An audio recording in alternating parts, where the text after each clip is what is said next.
Lord, greetings to all in the matchless and precious name of Jesus Christ, and once again I welcome to this congregation. Once again this morning we would like to share from the Word of God. We shall read Genesis chapter 26 from verse 1 to 3. Now there was a famine in the land, beside the previous famine that had occurred in the days of Abraham. So Isaac went to Gerar to Abimelech, king of Philistine. The Lord appeared to him and said, "Do not go down to Egypt, stay in the land of which I shall tell you. Sojourn in this land, and I will be with you and bless you for to you and to your descendants I will give you all these lands, and I will establish the oath which I swore to your father Abraham." When we comes to this area, we can understand the time of Isaac. It was a famine with the time of Isaac, and as we read it, we can see in the book of Genesis chapter 12 from verse 9 and 10, we can see how Abraham also was been facing a famine. 9 and 10. Abraham journeyed on, continuing towards the Negev. Now there was a famine in the land, so Abraham went down to Egypt to sojourn there, for the famine was severe in the land. So when famine struck, Abraham went to Egypt, where there was food. Why would there be a famine in the land where God had just called Abraham? This was really a test of Abraham's faith, and Abraham passed it. He didn't question God's leading when facing his difficulty. So it is quite applicable for us also, just like in our life also. Many believers find that when they determine to follow God, they immediately encounter great obstacles. The next time when we face such a test, don't try to second guess what God is doing. Use the intelligence God gave you, as Abraham did when he temporarily moved to Egypt, and wait for new opportunities. As we first read the Word of God, which we have been reading as our text, Genesis chapter 26, we can see from the same the family regarding Isaac. Now the verse number 1, Genesis chapter 26 verse 1. Now there was a famine in the land beside the previous famine that had occurred in the days of Abraham. So Isaac went to Gerar to Abimelech, king of Philistine.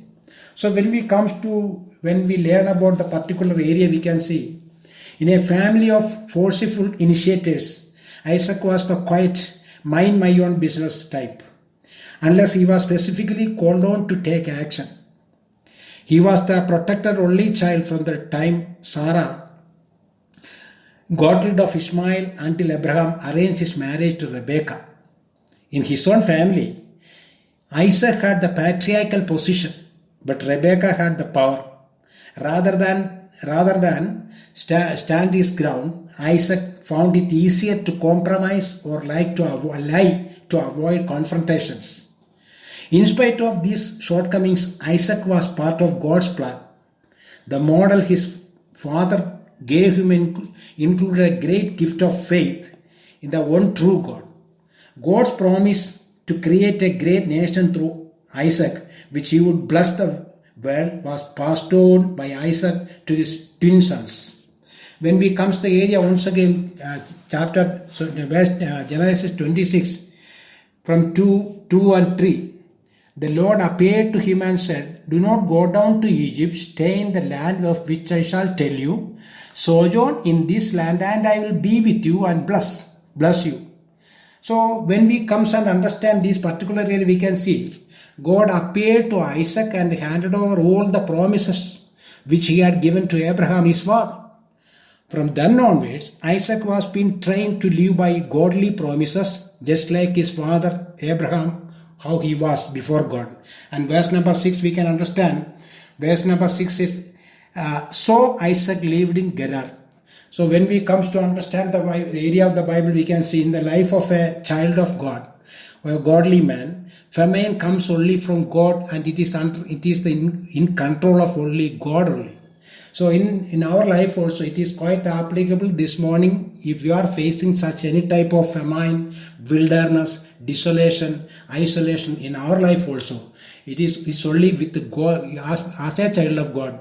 Without the knowledge of God, nothing is happening. When we comes to 2 and 3, verse 20, chapter Genesis 26, 2 and 3, when we read, we can see, the Lord appeared to him and said, do not go down to Egypt, stay in the land of which I shall tell you, sojourn in this land, I will be with you and bless you, for you and to your descendants. I will give you all these lands, and I will establish the oath which I swore to your father Abraham. So it means that when Isaac faced the famine means to reveal the glory of God.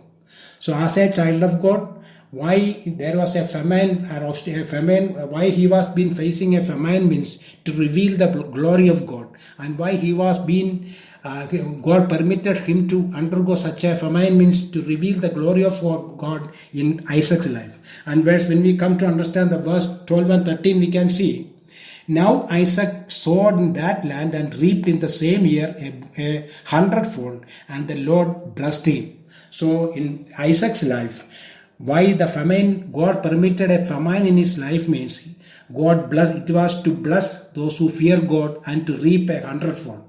So this morning we are also reminded by Holy Spirit, if any famine-like experience what we are facing this morning, famine, wilderness or desolation, what is happening in our life means it is by the power of God, and it is the initiative of God to bless us 100-fold this morning. So everything happening in a child of God's life means it is by control of God only. When we come to book of 1 King chapter 17 from verse 5 to 7. 1 King chapter 17 from verse 5 to 7 we can see, so he went and did according to the word of the Lord, for he went and lived by the brook Cherith, which is east of Jordan. The ravens brought him bread and meat in the morning, and the bread and meat in the evening, and he would drink from the brook. It happened after a while that the brook dried up, because there was no rain in the land. We can see the book, it is regarding prophet Elijah, it has been written. When we come to the same chapter, verse 1, we can see, now Elijah the Tishbite, who was of the settlers of Gilead, said to Ahab, as the Lord, the God of Israel lives, before whom I stand, surely there shall be neither dew nor rain these years except by my word. So from the word of God, from this area we can understand, Prophet Elijah was the first in a long line of important prophets God sent to Israel and Judah. Israel, the northern kingdom, had no faithful kings throughout its history.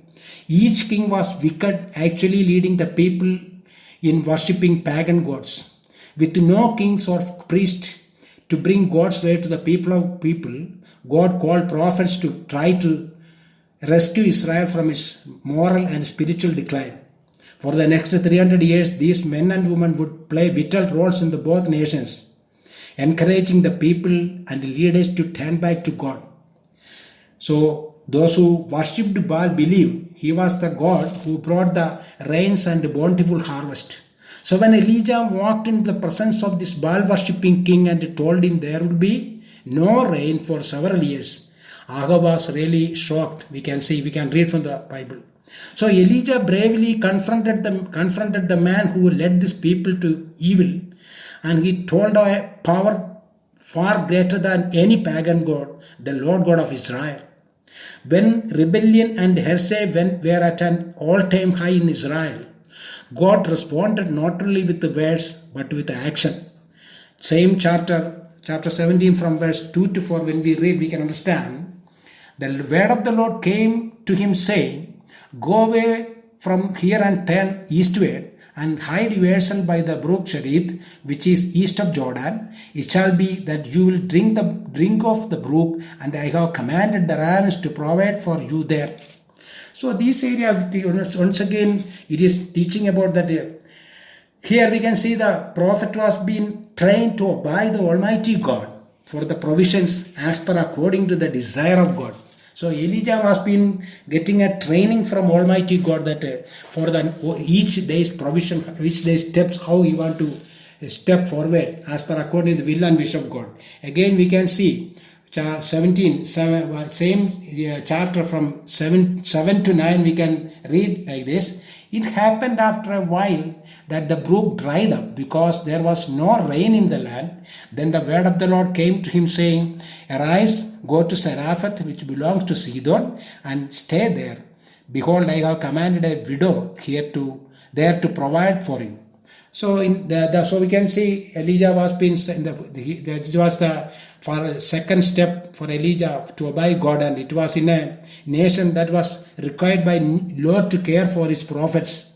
It is ironic that God turned the ravens, really ravens were unclean birds as per according to Bible, and to a widow, a foreigner from Jezebel's home territory, to care for Elijah.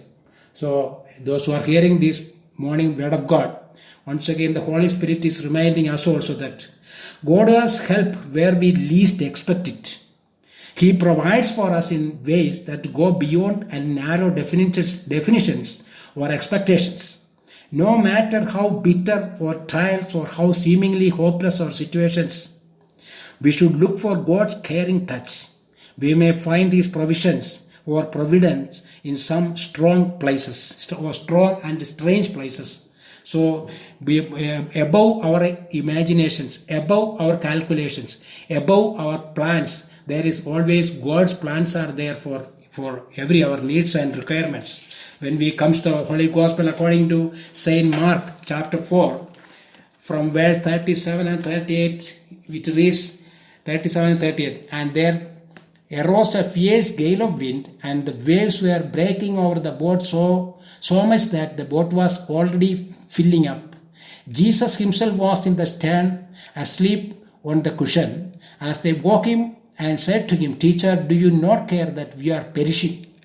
And he got up and rebuked the wind and said to the sea, Hush, be still.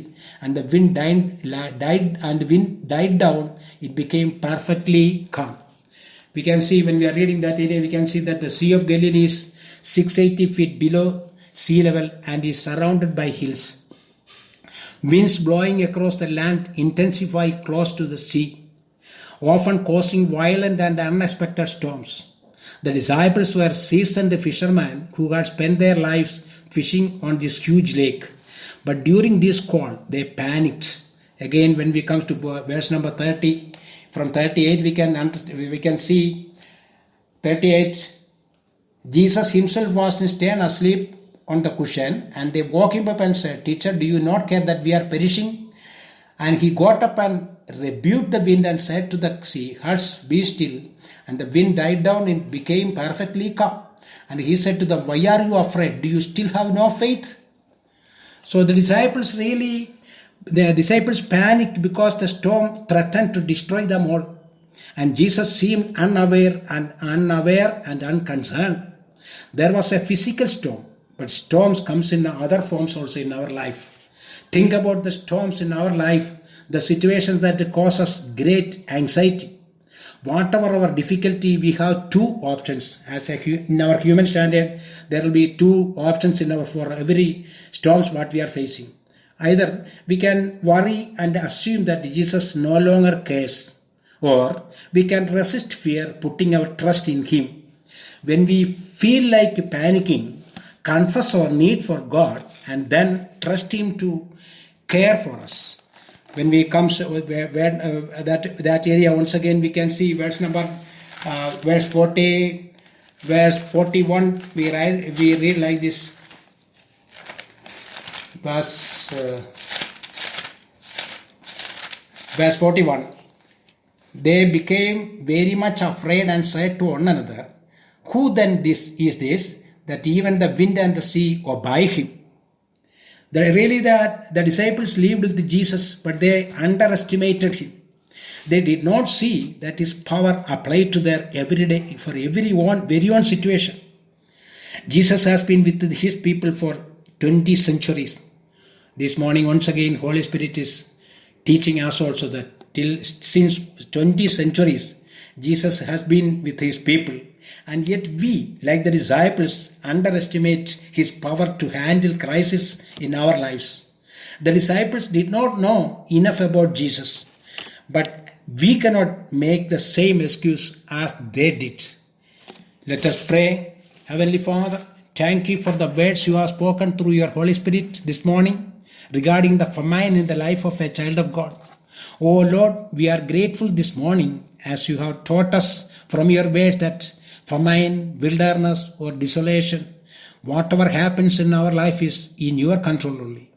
As you blessed Isaac in famine, as you protected Elijah in the Zarephath, as you rescued the disciples from the stormy sea, bless us, O Lord, we pray in Jesus' name. Amen.